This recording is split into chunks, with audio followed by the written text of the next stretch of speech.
Paul traveled from Athens to the city of Corinth. There, he met a Jewish man named Aquila and his wife Priscilla. They were tent makers, as was Paul. So Paul stayed with them and worked with them.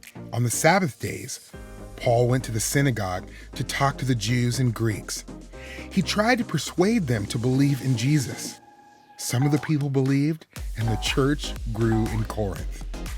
Paul traveled with his friends Aquila and Priscilla from Corinth to Ephesus.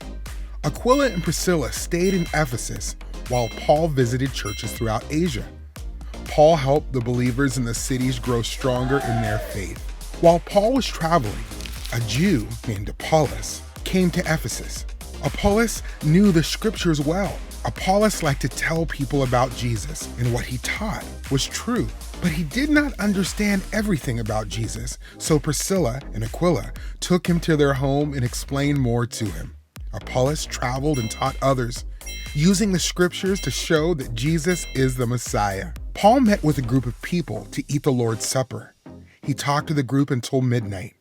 As Paul spoke, a young man named Eutychus was sitting in the window. He listened to Paul talking and became very sleepy. When he fell asleep, he fell out the window, 3 stories down to the ground. Eutychus was dead, but Paul went to his side and put his arms around him.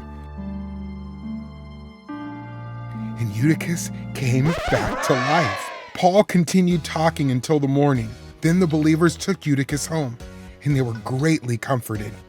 Now Paul traveled back towards Ephesus.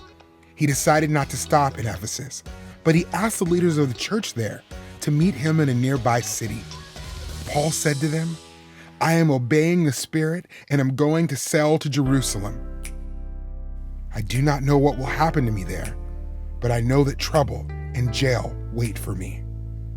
I do not care about my own life. The most important thing is that I finish the work Jesus gave me to do. I want to tell people the good news of God's grace." Paul and the church leaders prayed together, and they cried because they knew they might never see Paul again. Then they went with him to the ship to say goodbye.